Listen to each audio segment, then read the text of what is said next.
Just for context, I'm a teenage female and still attending school, so I work the same night shifts on Friday and midday weekend shifts every week. Around 5 months ago, I served a man who had come in with his family during the weekend.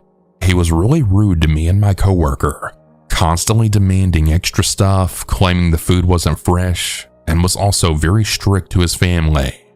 He yelled at his kids to stand in line and walk to wash their hands, yelling at them if they talked while eating.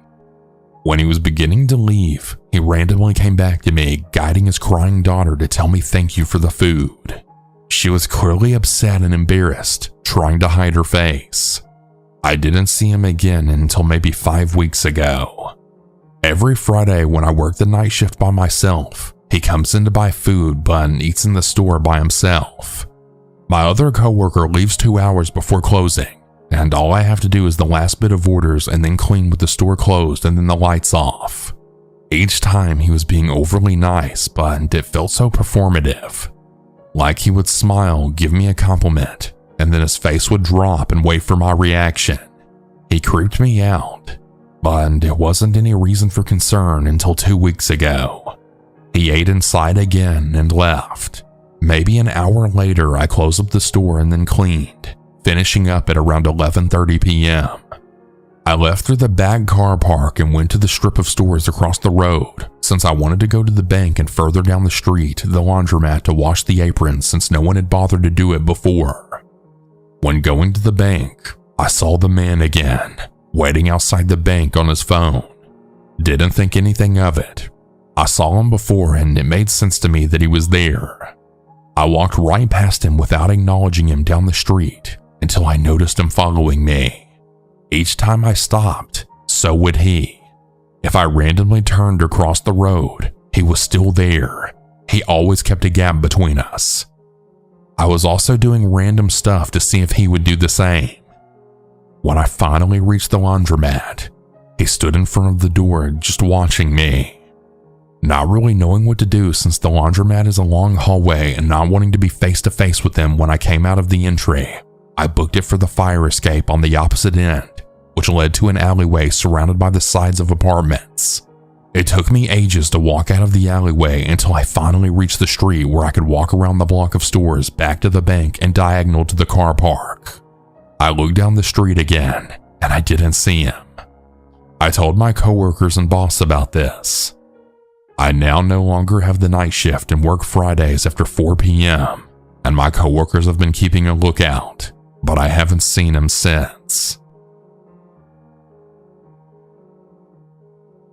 I've been busy dealing with the wake of a family tragedy since this all happened, but now that things are returning to the new normal, I figured it's a good time to share. So this is what I thought was a nightmare. First, I'll describe the nightmare. It's a very short dream, and it feels like a clear memory just because of how scary it was. I was about 4 or 5 years old, perhaps 6 at most, and my twin brother and I had a bunk bed in a room at the furthest end of the house where we grew up in. The nightmare had me in my bed looking out the window to see a red sky, the kind it gets in the early dawn hours before sunrise, but light still colors the sky. The next and only other thing I remembered in this nightmare is that a man with crazy blue-colored eyes and a bald head appears at the window and stares right at me. The nightmare ends there, but I remember just how much I screamed and screamed about it. I don't know where my brother was at the time when I woke up screaming, and the only thing I could remember from when I woke up was having my mom come and get me and calm me down as she took me to her bedroom down the hall. I only remember that so well because I wondered where my dad was at the time. Fast forward to this May, and my father is in the hospital in the country he lives in Colombia, and my twin brother and our older sister are staying in a hotel about a 5-minute walk away from the hospital he's staying in the ICU at. One day, after a long day of being there for Dad and for the extended family, my siblings and I return to the hotel and sit together to have a couple of beers and just try to relax after all of that. We start discussing things, just trying to unwind, but somehow the discussion of nightmares and dreams come up, and I bring up the above story. Well, without missing a beat, my sister straight up explains that had really happened. that some guy really did look through my window and that she remembers the whole thing. My sister, who's 5 years older than my brother and I, so this would make her 9 to 10 years old, had her bedroom adjacent to the bedroom that my brother and I shared. Her room faced our lawn and street, while our room faced the neighbor's house and their driveway with a very low fence between the two houses.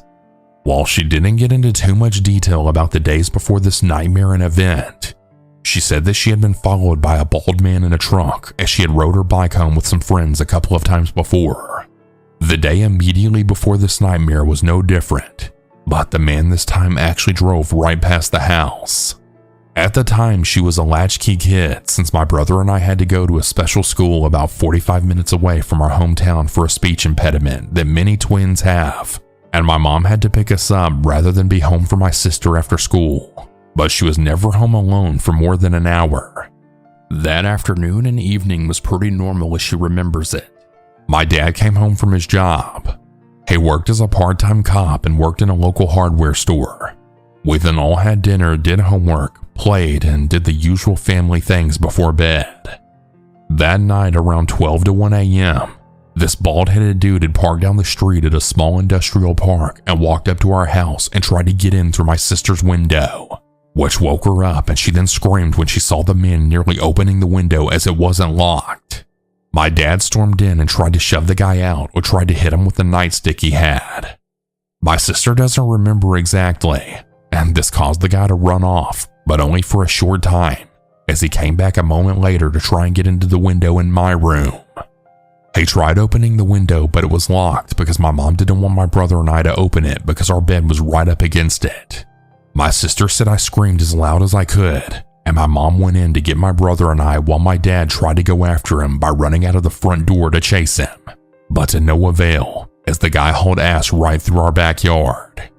The way our backyard was situated had it backed up right against a small rail yard that is part of the aforementioned small industrial park down the street from us. Between our small neighborhood and that rail yard was a very good amount of very dense trees that always made the backyards very, very dark. So my dad didn't want to get attacked by him there. So instead, he went back inside to our house, called the police. Then he called our elderly neighbor to make sure they were okay while our mom took care of us kids. This is all my sister could remember from that night herself, as this was a very long time ago. Neither of us could recall anything else after that either, and the story just sort of stops right there. My father sadly passed away in the hospital, so we aren't able to ask him, and given all of that, none of us have really thought to ask our mom yet, but maybe I'll ask her soon.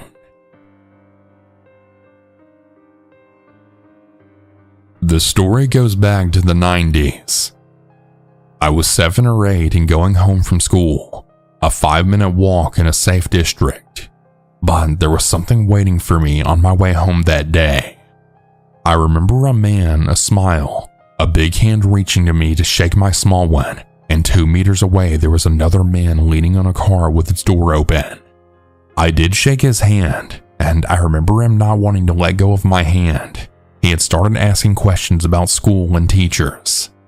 I was answering the questions while trying to liberate my hand. Then out of nowhere, my best friend in elementary school of that year showed up, shouted my name, and stood not too close but not far away from watching us. Then the man stopped smiling, let loose of my hand, and went to the car looking frustrated. My friend looked scared and serious. I totally forgot all about this 2 minutes of my life because I didn't know what tragedy I escaped. Then somehow the memories re-emerged after 20 years, and I then understood that it was a kidnapping attempt. Last night I awoke to the unsettling noise of loud banging and my dog's frantic barking. Living alone with my girlfriend, we have grown accustomed to our neighbors' domestic disputes, and I have to call the police often. I stumbled to the bathroom, as the walls there are thin and separated our duplex from theirs. As I approached the bathroom door, the entire house was dark, and a tall shadow was in my bathtub. I wasn't wearing my glasses, and I'm incredibly nearsighted, so I struggled to discern whether the shadow was merely the shower curtain or what it was. Then the shadow spoke. I don't know what he said, but the gut-wrenching panic I felt is still fresh. I screamed and fled back to my bedroom, slamming the door behind me. My girlfriend, now awake and terrified, joined me as I dialed the police. They instructed me to lock the door, but my bedroom doesn't have one. With the banging growing louder and more aggressive, I braced myself against the door, praying that help would arrive in time. To my relief, the police arrived swiftly, in only 5 minutes. When I finally emerged from the bedroom, I found that they had dragged him naked from the bathtub because he had been trying to shower. They were questioning him on my couch while he was handcuffed. He was apparently incredibly drunk and had just wandered into the wrong house. And this was the one night that we forgot to lock the doors. Gotta love it. I came here to tell my story because there are people that go through these types of relationships who are maybe still healing, but I also need some advice myself. I'm a 17-year-old girl, and when I was 14, I really liked older guys, and not guys who were 1 year older than me, but I mean like 3 to 4 years older. That's when I met my ex. He was 17 at the time, and he was a really sweet guy, until he'd started opening up about his mental health and drug addiction. Don't get me wrong, I don't judge him for being mentally unstable, but he never took his prescription and he just threw tantrums all day, verbally abused me, and overall didn't even care about me. I was with him for 2 years until one day he finally blocked me, basically ending our relationship, and I never heard from him again. Until 2 months ago, that is. I came home from school one day and I looked into the mailbox because I saw an envelope. It was unusual for us to receive envelopes unless it was a bill, but it wasn't an envelope for bills. It was one meant for letters. I put it in my purse and went inside the house. I went into my room after and I said hi to my mom and then opened the envelope. There was no return address or anything like that, but my name on the letter caught my attention. I never received letters from anyone, and I was worried to see a signature that I'd recognize on it. I started reading the letter, well, hardly because the writing was awful, but the person who sent it was telling me how they regret letting me go and that they want me back. I thought that one of my friends was playing a stupid prank on me, so I brushed it off and put it in my drawer, just laughing about the situation. Later that night, I was about to go to sleep when an unknown number showed up on my screen. I looked at the screen confused because I rarely ever received such weird calls from unknown numbers. I didn't really want to pick up, but I thought that maybe it was one of my friends trying to pull one of their pranks on me as usual. I picked up and I heard breathing. Hello? I said. No answer. Beatrice? Are you this bored that you want to pull pranks on me? Still no answer, just heavy breathing from the other end. All of a sudden, I heard his voice. Who's Beatrice? My eyes were wide open and I hung up. I stared at the ceiling in disbelief and I put my phone on silent mode and just went to sleep. I didn't think for 1 second that this phone call was about to be the beginning of my biggest nightmare. I woke up the next morning with several calls from that unknown number, and I got a little scared. I opened my phone and saw messages from the same person telling me to pick up and to just talk to them. I tried to ignore it, but the calls and messages continued even after I got to school. When I was outside the school gates and smoking a cigarette with my friend, I got a call again. I answered and gave an upset answer. Dude, who the hell are you? Why are you calling me? The person sat in silence for a few seconds, then said my friend's name. They heard their name and they asked me who the hell I was on the phone with. You're with who I think you are, aren't you? Of course you are. I can see you. I looked around and didn't see anyone other than my schoolmates. There were only 6 people around us, and nobody was on a call or anything. I got creeped out and hung up. I eventually recognized the voice, and it was my ex's. I told my friend that he kept calling me and texting me from an unknown number since last night, and that I didn't know what to do. She said that I can't really do anything about it and that I should just ignore the calls. But as time went on, I started to get more letters, sometimes even flowers right next to the fence of my home. For context, my ex was from another city, and I never told him where I lived. He knew what school I went to, but never which class I was in. Then I started to get single roses once a week on my desk when I got to school. My classmates told me that they never saw the person who brought me the roses because they were there by the time they got to class. I was super paranoid. I started to receive pictures of my friends and I outside the school gate, sometimes even when I was alone. I was shitting my pants whenever I saw the unknown number pop up on the screen with a picture attached to the message. I finally had enough one day, and I called his number that was saved in my phone. I called him, but he never picked up. I started texting him on the apps that I didn't get blocked on, and I told him to stop or I'll contact his boss and complain about his creepy behavior, and that I'd even make fake complaints about his service at work so that he'll get fired. He really needed the job, so he left me alone for like a week. But then I started to see him on the street, in public transport, and outside my school. Mind you, this dude lived in another country by the time we broke up and only came back when he started texting me again. I asked some of his friends about the time he got back, and they told me that he came back to our home country the same day I started getting the calls. I could barely leave the house after I found out that he knew my school schedule, and I always asked one of my classmates who lived nearby to pick me up with their car on our way to school. One day I wasn't so lucky, and my classmate who used to drive me to school was sick and couldn't show up, so I had to take the bus that day. When I got on my bus, I saw his blonde wavy hair, and I froze. I literally wanted to cry and didn't know how to get out of the bus without him getting off at the same stop as me. In my country, we aren't supposed to talk to the driver while he's driving, but I had no other choice than to ask him to not let him out of the bus. I explained the situation, and he was thankfully very understanding, and he didn't let him off the bus.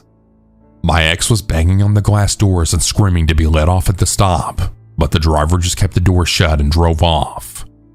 I sighed in relief and started crying while I was waiting for another bus to come. It's been a month since school ended, and I haven't seen him after that, but I'm really scared that he might come back when school starts. The police won't do anything about it, and I even started getting threatening letters 2 weeks ago.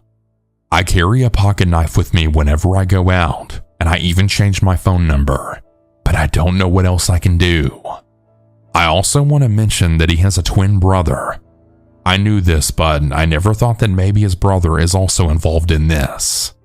I'm actually starting to think that they're in on this together, and this is why I see him so often.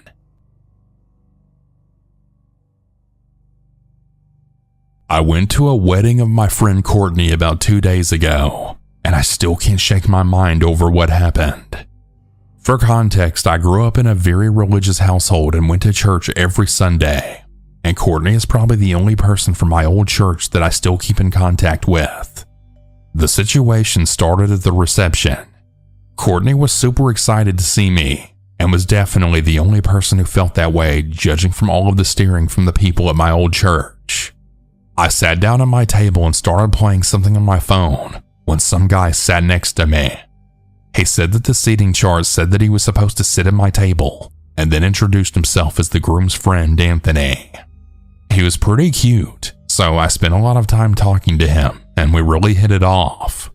He didn't seem to judge me for being an atheist, and he seemed genuinely interested in me. When the dance started, they started playing Brown Eyed Girl, and he offered to dance with me.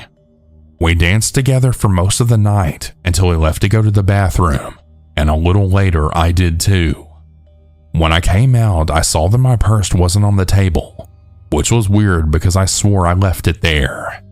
I was tired and I thought I had just left it in my car, so I went into the parking lot and into my car to look for it, and I found it on the center console. I still thought it was weird because I really thought that I had brought it inside, but at that point it was pretty late in the night, so I didn't think too much of it. I danced some more, and I noticed that Anthony was gone. I asked the groom, who said he had gone home because he wasn't feeling too good. Pretty soon, I felt pretty sick too, so I said bye to Courtney and went to my car. As I put my keys in the ignition, I looked behind me and saw something weird. It looked like something had dug down from the trunk. I took out my keys and looked back there, and that's when I saw him. Anthony was crouched down in the trunk of my car. I started screaming and ran out with him chasing after me. I went inside and told Courtney, who immediately told her husband, who walked me back to my car where Anthony was nowhere to be seen. Courtney's husband said that he didn't see his car anywhere, so he probably left. I left and I still feel sick to my stomach thinking about it. He could have easily got home with me and killed me if I hadn't looked back. Courtney said that she feels terrible that she invited him and that she had no idea that he would do something like that. I haven't stepped out of my house since because I'm worried that if I do, he'll be waiting for me like he was before. So I want to give a little update. The last couple of days have been kind of crazy, so I haven't had the chance to look, but thank you all for your advice that I really wish I would have known about earlier. Unfortunately, my address was on my ID. As I now learned, Anthony took photos of it. Anthony and the groom aren't exactly friends, but they know each other well enough for him to be invited to the wedding. After that whole fiasco, the groom tried to text Anthony about it, but got no response. Anthony showed up at my job and lurked around the parking lot before he ran off when he saw security. He left me a note on my windshield that just said, "I'm watching." Security at my job has been notified about him, so hopefully I'm safe there. I was told by other people that went to the wedding that he was introducing himself as my boyfriend and that he was planning on proposing. I'm currently trying to file a restraining order against him, and I feel horrified. He lives in my city and he knows where I live, so I'm staying at my aunt's house as I speak. If anything else happens, I'll be sure to provide an update.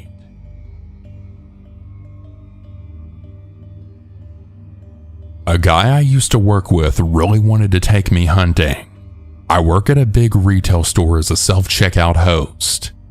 Most of my days are spent walking laps and listening to customers saying things like, "I don't work here," or "Why aren't you on the register?" I understood their frustrations. Usually there would be 2 or 3 of us at the self-checkout and maybe 2 manned registers open. Well, we got a new guy in. We'll call him Terry. Terry always wore a mask as it was 2021 and COVID was still COVIDing. I was training him, telling him to stock candy in bags. He would ask questions anyone would ask. If I'm in school, if I have a girlfriend. I lived in a small city/big town that had a good college. Students from all over the country would come and usually wound up within the prisons or retail. He usually asked me the same questions. I told him no on both accounts. He then asked me if I ever went hunting. We had a lot of woods and a big forest around the town. I replied, "No, I don't like guns." He then said that he'd have to take me one day. A few days go by and he's over on my side again. He asks if I have my family in town, and if they aren't, do they live close? I live 3 doors down from my mom. He starts talking about hunting again, how he was out with his buddies and started using pack tactics where they would box in the prey and then finish it off. Weird for deer, seeing as they flee at the first thought of a noise. He's off for a few days because new hires have problems getting hours for the first 3 weeks. I talked to one of my coworkers and they tell me that he asks a lot about me. The next time I see him, his questions are very telling.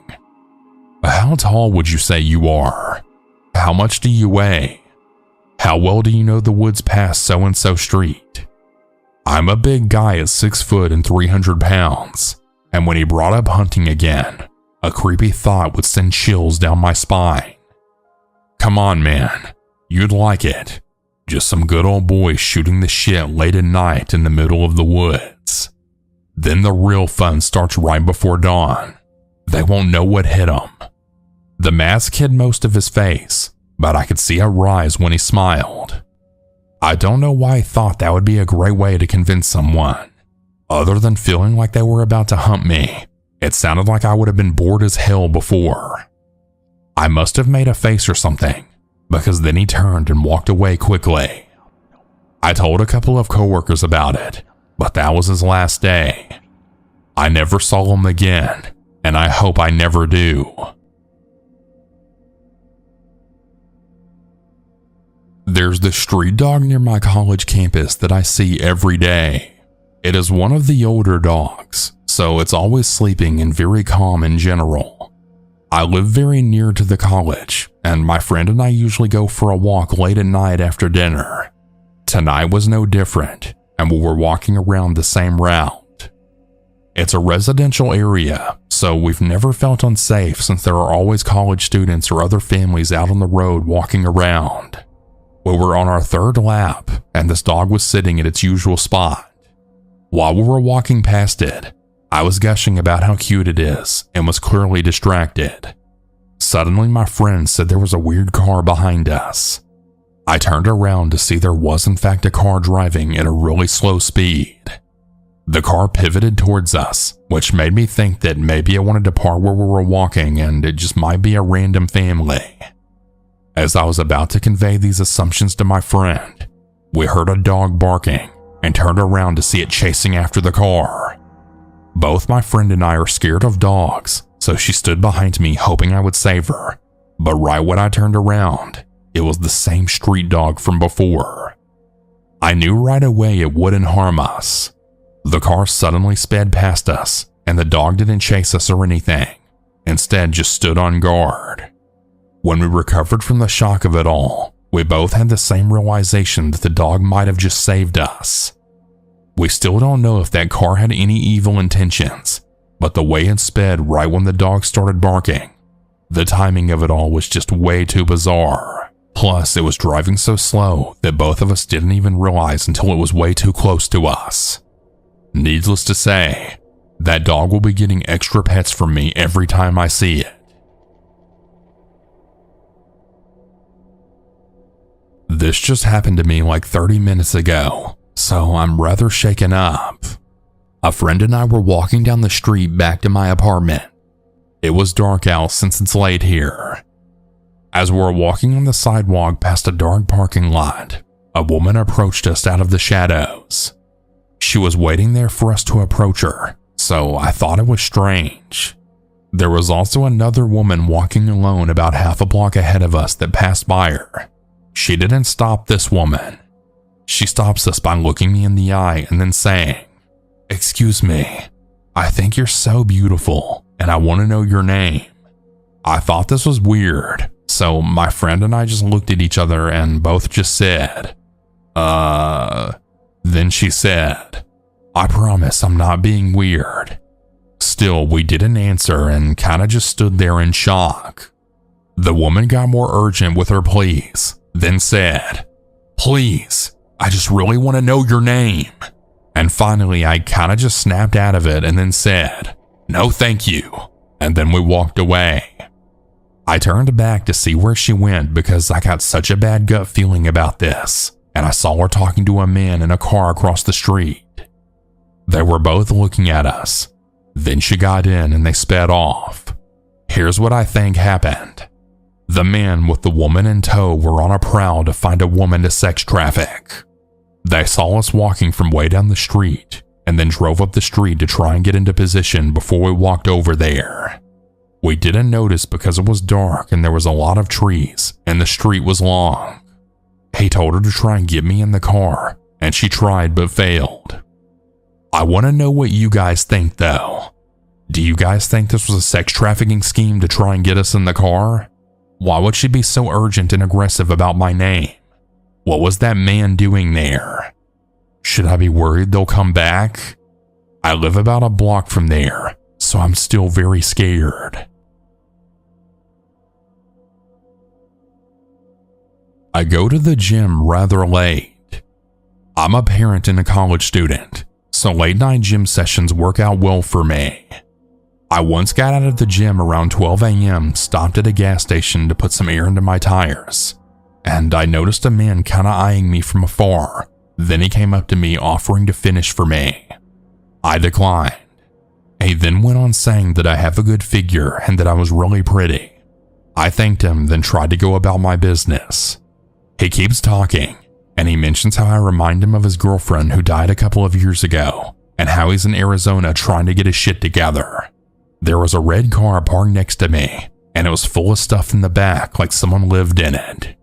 He said it was his and he was renting a little room for his business, but the landlord found out he was living in it and not doing business, so he got kicked out. He said it was full of books and that he loved reading and I don't know what else. He said that he doesn't have anywhere to go, and he can't go anywhere because he doesn't have plates on his car.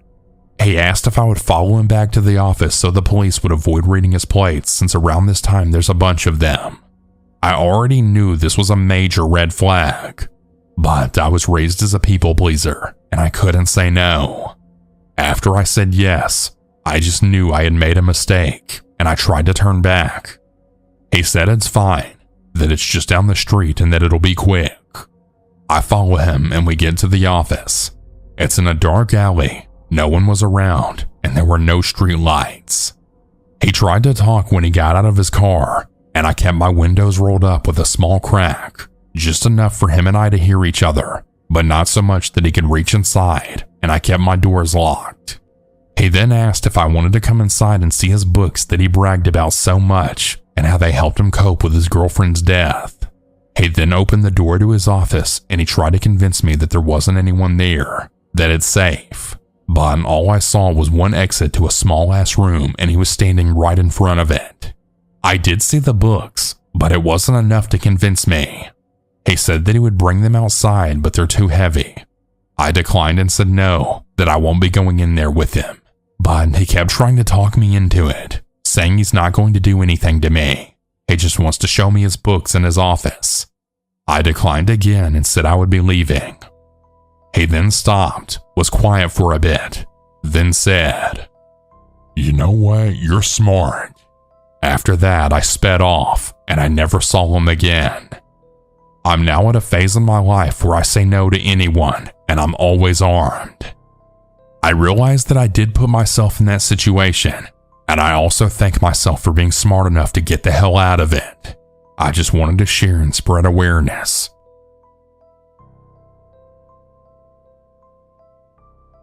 I was at Walmart today with my wife and our newborn. As we were nearing the exit, I had noticed a younger woman in her 30s waiting and making eye contact with me, waiting around with an older man who looked to be in his 50s. She was giving off heavy meth vibes, and he was just disheveled. For whatever reason, they didn't pass the vibe, so I had my eyes on a swivel, and as we walked back to our car, they followed us down to our car, but a few paces behind. Still too far to approach. I put the baby and groceries in the car and closed everything, and the man ended up fumbling with his keys, as if to try and find his car. I was sufficiently on my nerves at this point, so I looped around with the car to see where they'd parked, and it turned out they were 4 lanes over. They then got into a car that was already running but parked with out-of-state plates, Vermont, and we're in North Carolina, which makes the key fumbling by the gentleman really out of character. Am I just being paranoid, or is this some sort of thing that happens? Or maybe it's just new parent creeps. I'd really like to know everyone's thoughts. Also, I did have our groceries in the bottom of the stroller. Maybe they wanted to steal those? This was also 2 p.m. at a busy Walmart in the Triangle area. I don't know. All I know is they really gave me the creeps. One day I stopped at the Burger King around 6 in the morning on my way to work. I parked in front and got out of the car. I pretty much always keep a level of situational awareness wherever I go, and didn't see anyone else walking around the parking lot. Maybe 10 to 15 seconds after I walked into the Burger King, a man in sunglasses came in after me. It was as if he had come out of nowhere, but I didn't pay that much mind at the time. I ordered some coffee and hash browns and waited by the counter. The man then approached me. "Hey, is that your car over there?" He gestured out the window of my car. Yeah. "Where are you headed?" To the university." My first instinct was to lie. I was actually headed to my job off campus, but I was already feeling weirded out by the encounter, and I didn't want to tell him where I worked. Well, do you think you could give me a ride to Watershed Drive? The street that he mentioned just so happened to be on the way to the university. How convenient. I gave him a good look. He still had his sunglasses on. Maybe he just forgot to take them off? It was rather odd he was wearing sunglasses in the first place, as it was a cloudy morning and the sun was just barely even out. Generic looking white guy, probably in his 40s or 50s. He was well groomed and neatly dressed, wearing a button-up shirt and a tan leather jacket, nice dress shoes. Didn't look like someone down on his luck at all, or at least not in so bad a situation he couldn't afford an Uber. Not that he really needed one. It was about a 20 to 30 minute walk. And call me cruel, but being a young female, I wasn't going to take my chances with letting an absolute stranger in my car. So of course I just said, "Nope, sorry." He nodded, shuffled around for a few more seconds, then left the Burger King without ordering anything. I found the whole encounter rather odd, but went about my day as usual. When I was about to leave work, I started thinking about it again. As I was heading to the university after work, and he knew I was a student there, and he knew exactly what car I had, and I was getting paranoid. It was a very distinct car, an electric blue PT Cruiser, so it stood out like a sore thumb. I convinced myself I was being unreasonable, getting so freaked out over a stranger asking for a ride, but my coworker agreed it was bizarre, and they suggested that I report it to the police just in case. At face value, it was a mundane interaction, but there were so many little factors that put me on alert. So I ended up calling the non-emergency line, prefacing it with, "It happened hours ago and it's probably nothing but," just to have it on the record. I was convinced they were going to tell me I was overreacting, but after I gave the description of the man in sunglasses, the dispatcher's tone immediately became urgent. She then scolded me for not reporting this earlier. She said she was going to send some troopers to the Burger King right away, but that it's probably too late by now. She told me to call immediately if I saw him again. To be honest, the dispatcher's reaction shook me more than the encounter itself, and it's why I still remember it so vividly years later. I wonder if my description perfectly matched someone they were looking for. I do regret not calling earlier, but I was convinced they'd tell me I was overreacting. I never did see him again, but to this day I still wonder.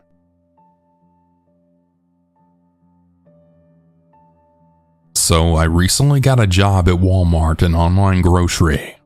And while I don't talk to customers nearly as much as cashiers or customer service, I do have to answer a lot of questions and direct people to items that they can't find.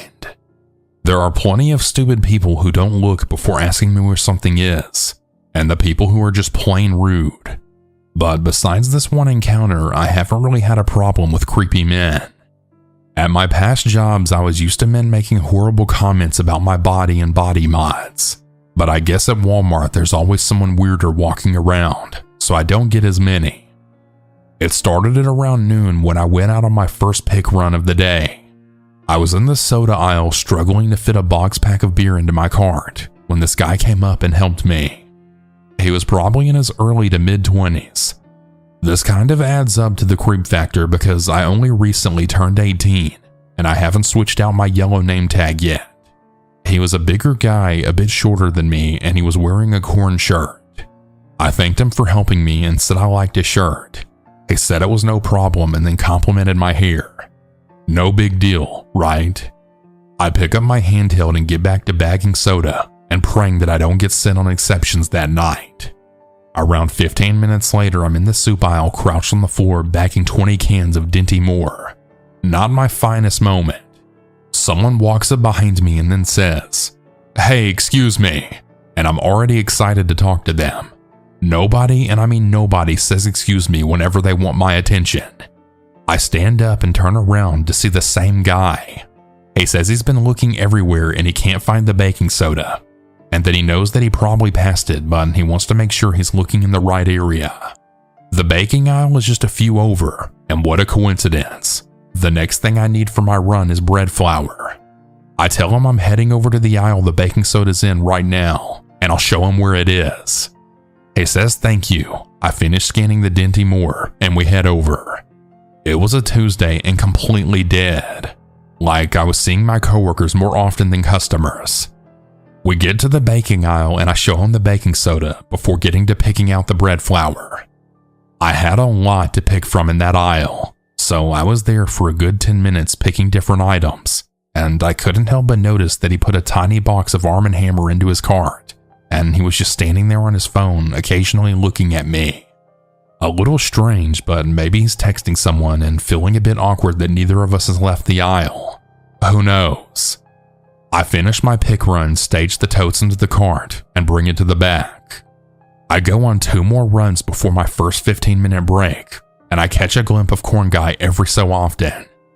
I figure he's just having a hard time finding stuff because the Walmart I work at is massive, and continue on with my day. I go into the break room to eat the salad that I had in the fridge and drink a cherry Pepsi while getting the good gossip from one of the guys from customer service, and life is good.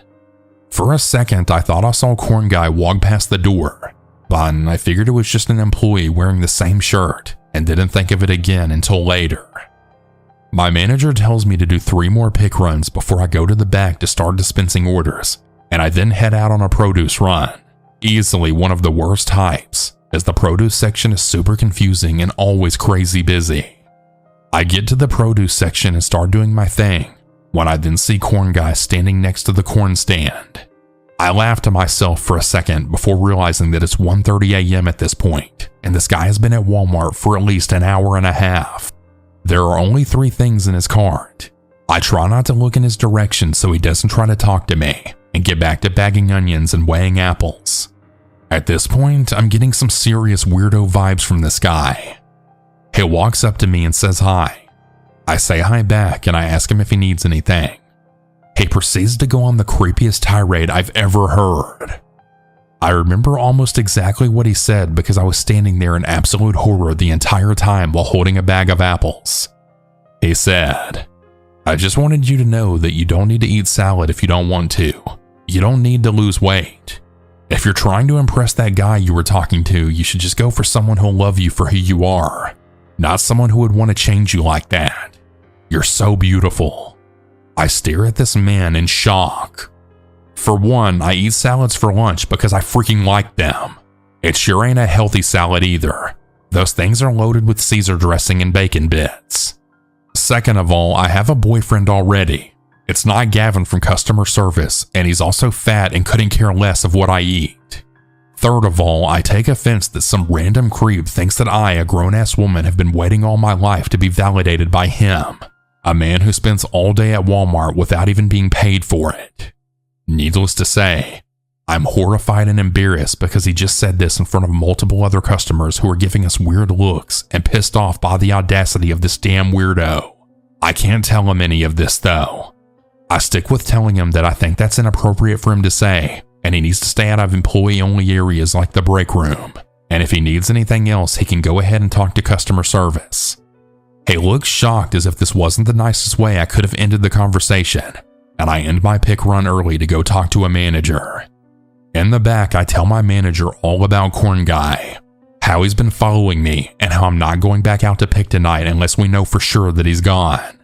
She's understanding and she lets me start dispensing early, and she sends one of the guys in the back to pick in my place. The rest of the day goes okay, except when my coworker and I go out together to take a huge order in one of the spots in the main parking lot, and Corn Guy is sitting on the bench out front. I prayed that he was just waiting for someone to pick him up and refused to take out any more orders to the main lot. I managed to put away returns without seeing him and with minimal trouble. And at 8, I go back to OGP, turn in my handheld and keycard, and say goodbye to everyone left. Now, I always park in the main lot right in front of the grocery section, and as I'm walking, it's just starting to get a bit dark.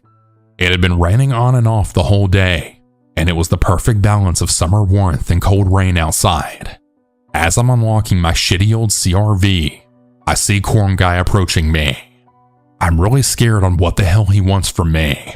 But at this point, I have my keys out and the pepper spray on the chain is clearly visible, so I'm hoping he isn't stupid enough to try something. He walks up to me and starts trying to talk. I shut him down, tell him that he's been following me all day, and that I'm really uncomfortable talking to him. Reminder that he's been at Walmart for a full 8 hours at this point. I also tell him that I'm off the clock, and if he needs something regarding Walmart, he can go talk to customer service. And if he wants to talk to me personally, I'm not interested and he needs to leave me the hell alone. He has the nerve to actually look offended. And then he says something that tops a salad rant in terms of stupid shit to say to a random woman. Okay, well, since you're gonna be like that, I won't ask you out. Ungrateful bitch. I thought you were cool and that maybe you could understand me. But you're just like every other girl. I'm too morbidly curious, so I ask him what the hell that means. I mean, you seem cool. I don't see anyone around here with ears stretched that big or who can appreciate Korn's artistry. I thought that maybe you were on my level, but you're just like every other stupid Midwesterner in this shitty town. At the end of this little rant, he digs in the pocket of his sweatpants and produces the shittiest little switchblade I've ever seen in my life. This pitiful little thing couldn't even skin a hamster. I'm somehow even more offended. First, I've been stalked all day because I have stretched ears and complimented a guy's band shirt. Second, he thinks Korn is some deep cut metal band that nobody else has ever heard of. Third of all, we do live in Iowa, but we live in one of the largest cities in Iowa, and this Walmart is right in the middle of it. And fourth, he's not only threatening me with a knife for not living up to his manic pixie dream girl fantasy, but he thinks I'm going to be scared of that pathetic excuse of a knife. At this point, I'm so sick of this asshole that I get in my car, tell him to screw off, and then slam the door and get the hell out of there. I haven't seen him since, but I work pretty much every day, so I guess it's only a matter of time.